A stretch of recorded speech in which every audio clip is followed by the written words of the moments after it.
Hello. I hope I haven't kept you waiting. Yes, this is the Crime Club. I'm the librarian. The corpse wore a wig. Yes, we have that Crime Club story for you.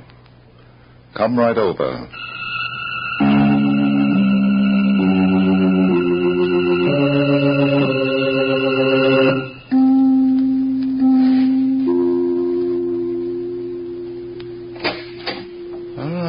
You're here. Good. Take the easy chair by the window. Comfortable? The book is on this shelf. Here it is. The Corpse Wore a Wig by George Bagby. The very intriguing story of a method of dying that was as deadly as murder. Let's look at it under the reading lamp. It was a few minutes before noon, and Inspector Schmidt was already having his troubles in his office at New York City's police headquarters. As a matter of fact, he was having his hands full, rubbing his aching feet. And oh, how they ached.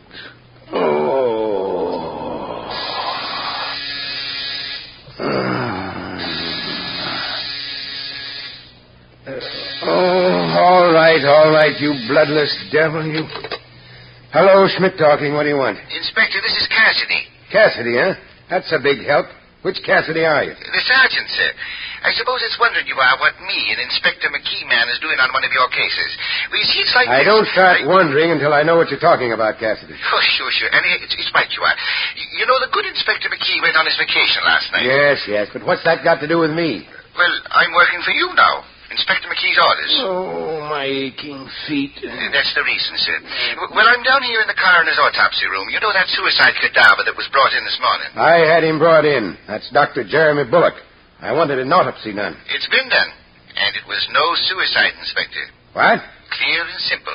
An open and shut case of murder. Let me talk to the coroner. Well, he just left a few minutes ago. He got a call to go out on another killing. And he asked me... Stay where you are. I'll be down as soon as I get my shoes on and learn to walk again.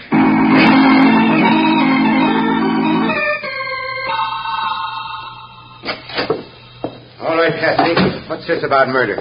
There's the mortal remains of Dr. Jeremy Bullock, Inspector Schmidt, on that table. And here's the coroner's report, sir. Thanks. It's enough to make you wonder what people will do next a case like this. In all my 32 years on the police force... Shut up, Cassidy. Yes, sir. Time of death between 11 o'clock and midnight. Last night. Contents of stomach, rye, whiskey, and chloral hydrate. That's a sleeping medicine. Darn it, Cassidy. There's nothing here that I didn't know before. I found the bottle of chloral on the desk in Dr. Bullock's consulting room. Where does the murder come in? It was no overdose of medicine that killed him, Inspector. No? No, according to what the coroner told me, there ain't enough of that stuff in the cadaver to be cause of death. Well, why isn't that on the report? Oh, now, don't blame the poor fella. He's doing the whole job alone, because the rest of the staff is out giving them smallpox vaccinations. All right, Cassidy. What killed Dr. Bullock? He was shot in the head, sir. What's that? It's a fact. And at very close range, too. There's powder marks and burns all over. Are you trying to tell me I looked at that corpse less than 3 hours ago and didn't see a bullet hole in the head? Well, nobody's seen it, not even the coroner. Till the wig came off. The what? Like it was his own hair, it was. The coroner was just about to perform an autopsy on the brain when it happened. I see. It was a moment for Start-Houts. Oh, Inspector. Right through the top of the head. Where's the bullet, Cassidy? Here it is. It's a slug from a .25. Small, huh? But why did this guy need a wig? He's got more hair than I have. That's the one thing I couldn't understand. The wig he was wearing was the exact duplicate of the hair that was growing right out of his head. That's it on the chair. Now bring it here. Yes. Well, yes, it's a puzzler, all right. Because there's only blood on the inside of this thing, on the lining. No bullet hole? No, sir. Mm-hmm. Then Dr. Bullock wasn't wearing it at the time he was killed. It was put on his head afterward. Yes, sir. Come on, Cassidy. We'll take a ride uptown to Dr. Bullock's place. Yes, sir. This time I'm going to do a complete job on it. And on that cute little nurse of his, too, Miss Teresa Chalmers, if she's still around.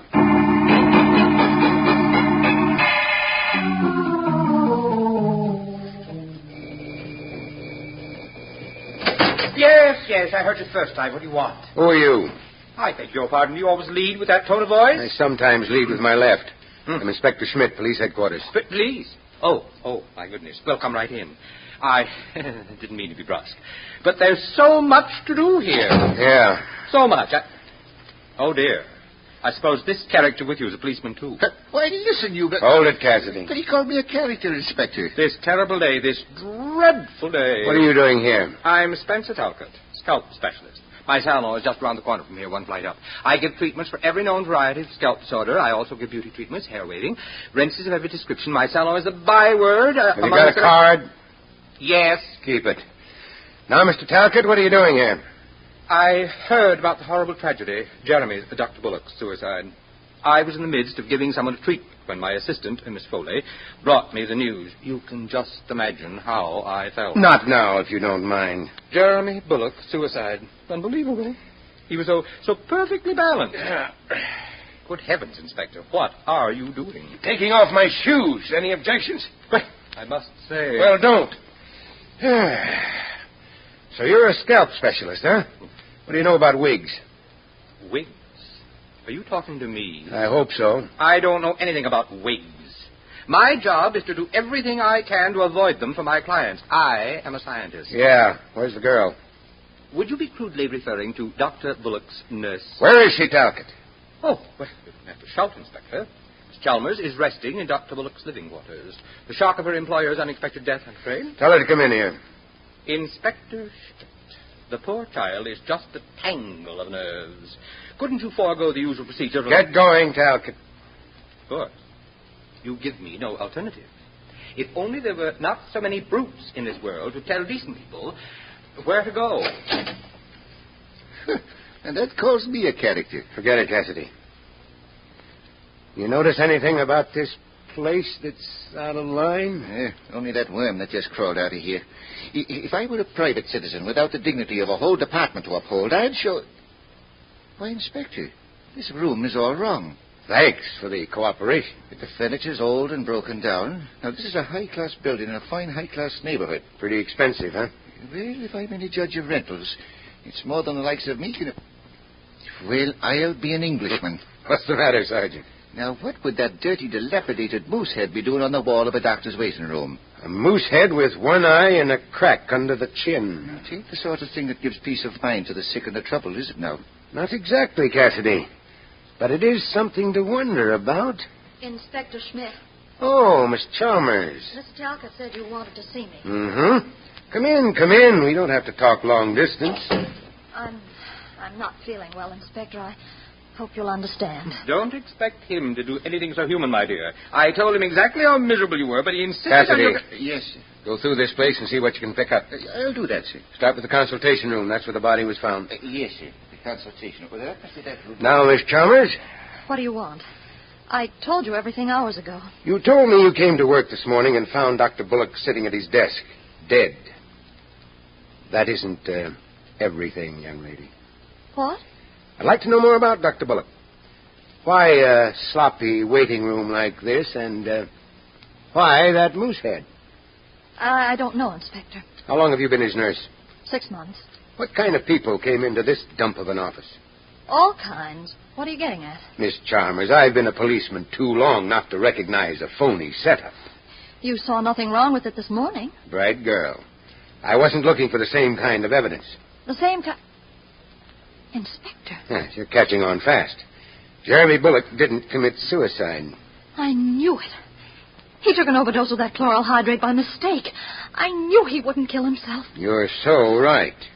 He was murdered. Murdered? Murder? You take second money, Talcott. What of all the ridiculous, utterly Now fantastic... go back to your stall. What you won't think of next, you policeman. Good heavens. Go back, Talcott, or I'll have Cassidy give you a scalp treatment. Oh, good gracious. I don't believe it. It can't be true. Somebody dropped enough chloral hydrate into some rye whiskey to put Dr. Bullock to sleep, and then shot him in the head. In the head. Oh, I know this is a trick.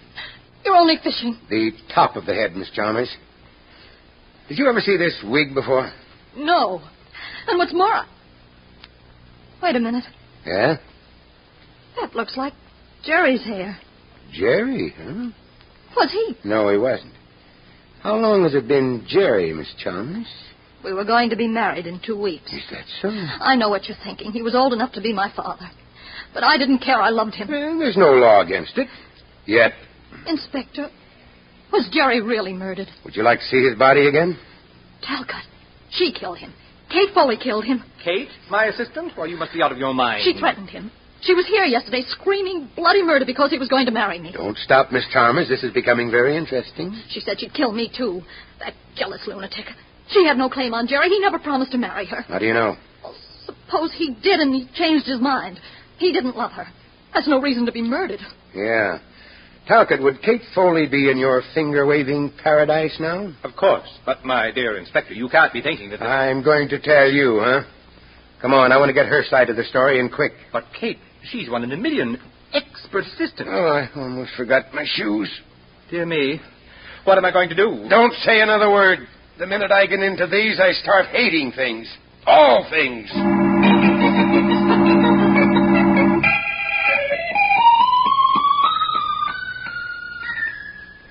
Kate. Oh, Catherine.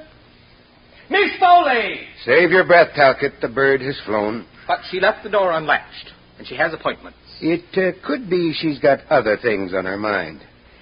Well, where does she live? She didn't run away, Inspector. Oh, dear, such a splendid assistant. And with just the right attitude. Miss Foley's address, Talcott. Yes, it's in my book, right there on the desk.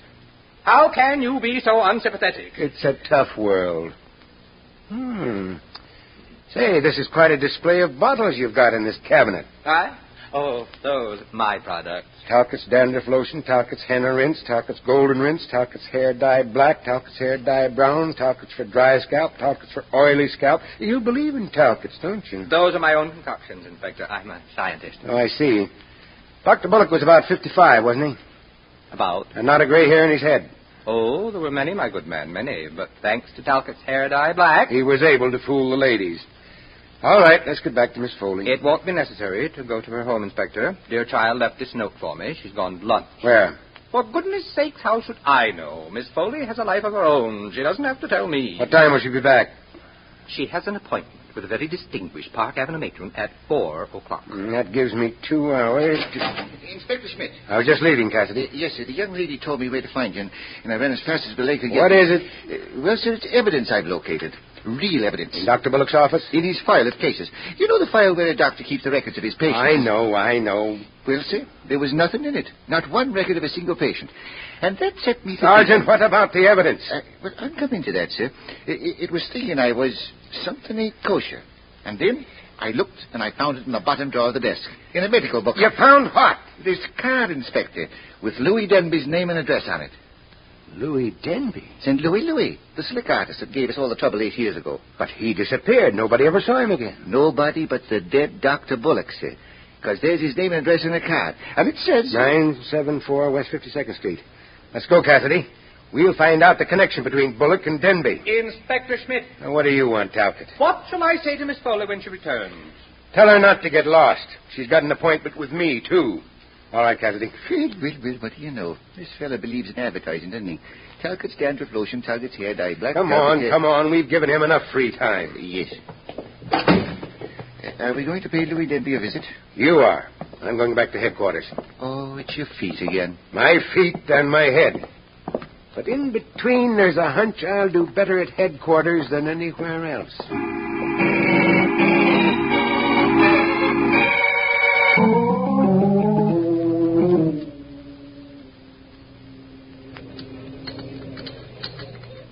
Are you having a good lunch, Kate?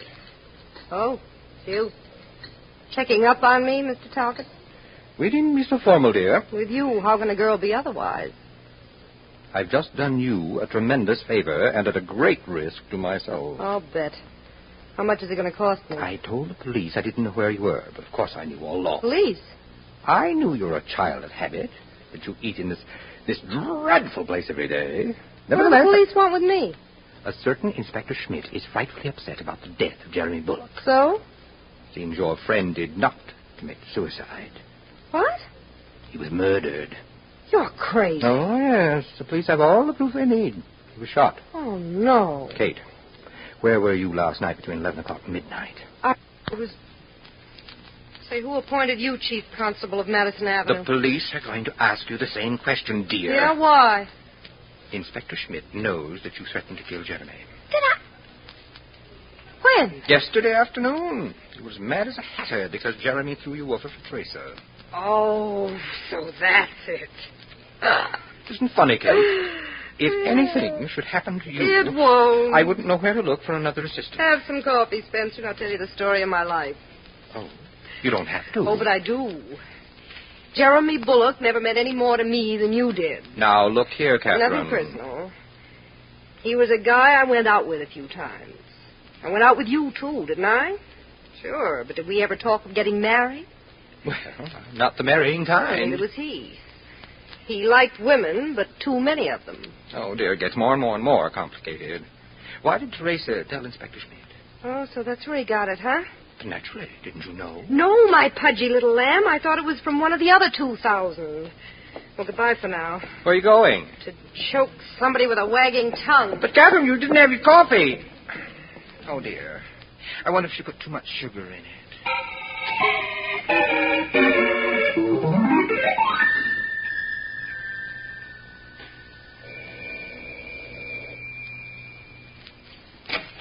Teresa, darling. Kate, So you're still holding down the fort. You're not in the payroll anymore, honey. you can't come in here. Prove it. I used to be wrestling champ of the finger waving league. Nobody ever beat me. What do you want? A heart-to-heart talk. And yours better be wide open or I'll stop it for good. You're going to kill me. Well, that's up to you. Why did you tell the police I threatened to kill Jerry? Because you did. You said that if he married me... I know what I said, but why did you tell the police? What did you expect me to do? Jerry was murdered. So right away you set me up for the frying pan. You robbed me of the only man I ever loved. Oh, that's corny, Teresa. I don't care what it is. It's the truth. And I'm not going to see you get away with it. You're not going to see anything, honey, unless you start telling the whole truth. Kate. I've put a lot of curls in hair in my time. I wouldn't like to put one in your neck. Help. Help! You little fool. What are you trying to do, start a riot? Say when, and I'll let you breathe again. You've got a lot of talking to do, and you're not doing me any good yelping into my hand. All right. But don't try to catch any more flies. You almost smothered me. Almost never counts. Well, shall we talk now? If there's When any... I came in here last night at 10 o'clock, you ran into the examination room and locked yourself in. I didn't want another scene with you. That's not what Jerry told me. Huh? He said you were crying. That's not so. He also told me that you and he were in the midst of a terrible bust. What? He wasn't going to marry you. Now, see here, Kate, if you're making this When up... I left at 10:15, you were still in the examination room where Jerry kept all his medicines and drugs. He never had chloral hydrate. Who's going to believe you? But It doesn't pay to talk out of turn, does it, Teresa? I left a few minutes after you did. Good for you, but who saw you? Why, the... No, you're wrong, honey. There was no night watch in this building last night. No doorman. You can't prove I was here last night, Kate. That's right. And if you say anything about it, I'll deny it. It'll be your word against mine. That's what it is now. About my threat to kill Jerry and about everything else. Now, what were you crying about last night? It's none of your business. Oh, please don't be cute. I've been around a long time. That's too bad. And I knew Jerry before you did.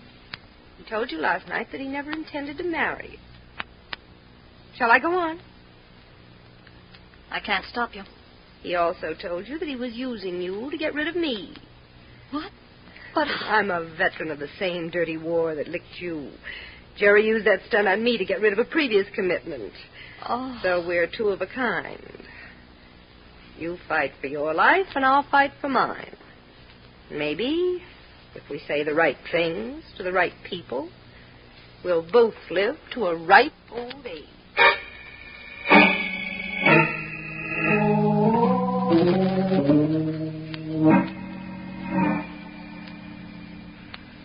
Yes? Yes, Captain. We'll put some men to work on it right away. Okay. Now get the board to switch me to the toxicologist. Oh, now what? Hello, Inspector Schmidt talking. Sergeant Cassidy at this end, sir. Well, hold it. I'm on the inter-office line. Hello, Dr. Jones. Schmidt. I want a complete story on everything chloral hydrate is used for. Here. Get the report down to me as soon as it's ready. Right. Go ahead, Cassidy. Thank you, sir. It's bad news, Inspector. You don't say. What is? I'm calling from Louis Denby's place of business. It is one of the most remarkable enterprises for an old-time crook I've ever seen. What about Louis? He's stretched out in the middle of the floor. What's that? In the showroom, sir. And it was a bullet from a 25 that put an end to his lifelong career of crime. Murdered? Well, I'll be... Yes, Inspector, I felt exactly the same way about it. How do you know it was a 25 that killed him? Well, sir, the bullet went right through his body and packed itself in the wall. He was a very skinny fella. It was a 25 that killed Dr. Bullock, too. Okay, Cassidy, I'll be there in 20 minutes.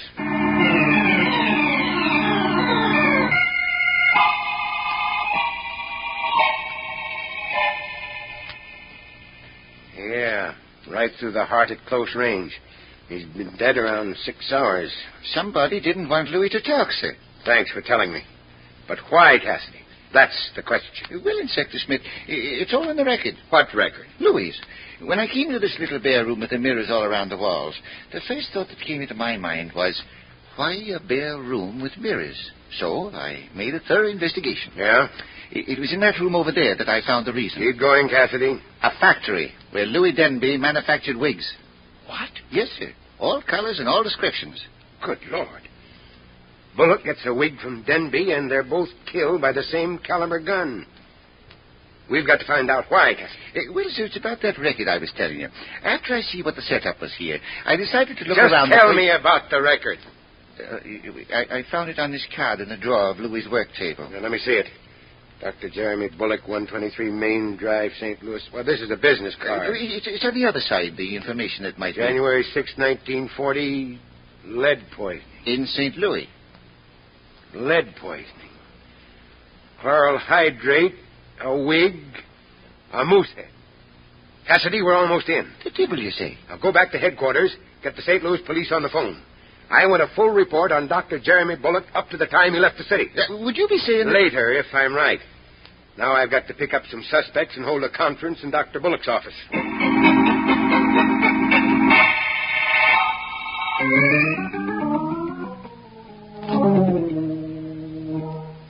But, Inspector, my goodness, you must try to understand. Sit down, Talcott. You make my feet tired. But you have no right to detain Miss Foley. She has appointments. You're ruining my business. Don't disturb him, Spencer. I like it here. It's almost like a vacation. Miss Foley, how long have you been in New York? All my life, honey. I'm from Brooklyn, and I root for the Giants. Would you call me a traitor? Don't tempt me.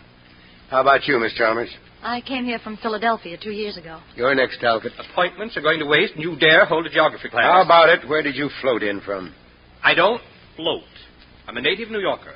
And if you don't stop asking this ridiculous... I'm going to... Shut up. So none of you has ever been in St. Louis, huh? What? And I suppose not one of you ever heard of Louis Denby. Not even you, Miss Chalmers? No. Who is he? A man who knew too much about lead poisoning. What? I know lots of people who know too much about lead poisoning, Inspector, and wish they didn't. Thanks, Miss Foley. Artists and painters. Would you know what usually happens to them? Are you kidding? They lose their hair. They even get bald. But Dr. Bullock didn't get bald, did he? He didn't have lead poisoning, dearie. He did, 7 years ago. He had to have a wig. But Jerry wasn't bald. No, Miss Chalmers, he wasn't. But he was a terrible mess at one time. What did Dr. Bullock keep in that moose head? In that... No, nothing. Huh. Suppose we find out. Do you think this couch will mind if I stand on it? What are you going to do? Find out if this crack under the chin was a result of a fight with another moose or the work of... Holy angels. Spencer, look, there's a door in the darn thing. I'm not going to look. It's too disgusting. Well, what won't Mother Nature think of next? And I'm not going to stay here while a vandal wastes my precious time. Talcott. You have nothing more to say to me, Inspector. There are two blue uniforms out in the hall. And they're very anxious to go for a ride. You've got no right to keep me prisoner. I won't stand for it. Say, Inspector, did that wad of paper come out of that moose head? Surprised, Miss Foley? Well, aren't you? Since when does a moose read newspapers? From St. Louis. And papers 7 years old at that. But there's something else. A list of some of the worst gunmen in New York. What about these, Miss Chalmers? I don't know anything about them. You wouldn't even try to remember, would you? I said I don't know. All right, we'll give you a chance at police headquarters. You're not going to arrest me. I haven't done anything. Oh, no one ever does. Come here, Talcott. What do you want? So you've never been in St. Louis, huh? I didn't say that, Inspector. I said I was a native New Yorker. So you did. Now tell me your name's always been Talcott. What, aren't you going to? Are you afraid of this news photo of a man called Tal Spencer? Who's the image of you? Well, so I did make a mistake. I did manufacture a hair dye that Jeremy, Dr. Bullock, and other people used that had a lead compound in it. This paper says that you were sued by 128 people and that you skipped town. Naturally. I didn't have enough money to face it. But I'm ready to pay all damages now. Of course, it was a terrible mistake 7 years ago. But you can't hang a man for that. Not for that, but for murder. Let's take a ride downtown. There's so much I'd like you to tell me about the truth.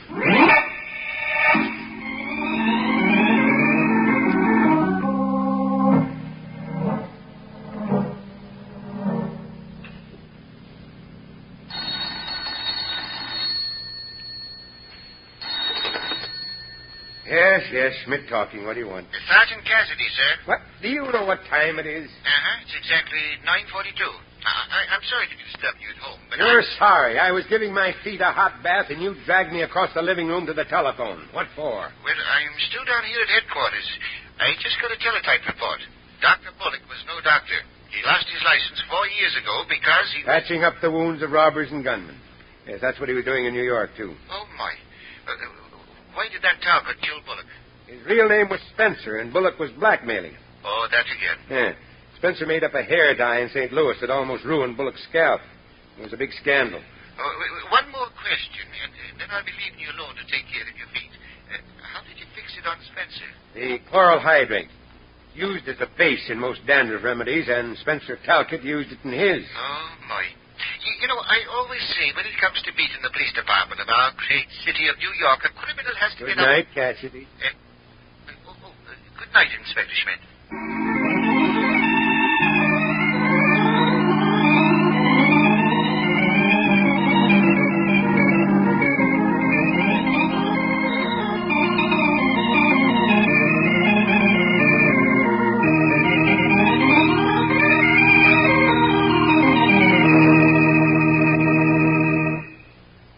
And so closes tonight's Crime Club book, The Corpse Wore a Wig, based on a story by George Bagby.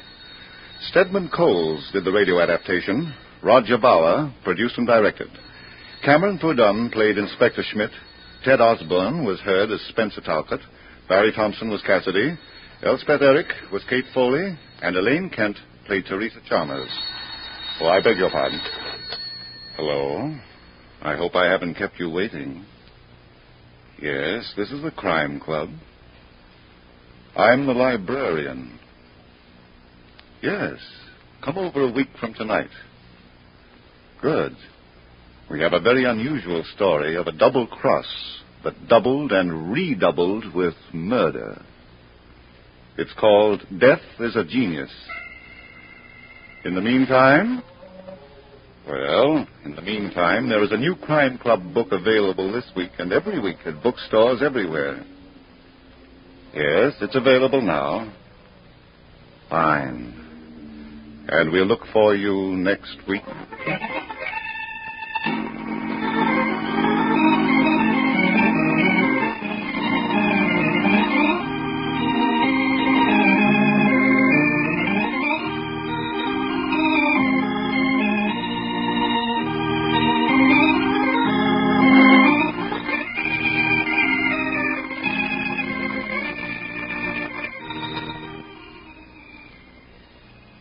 This program came from New York.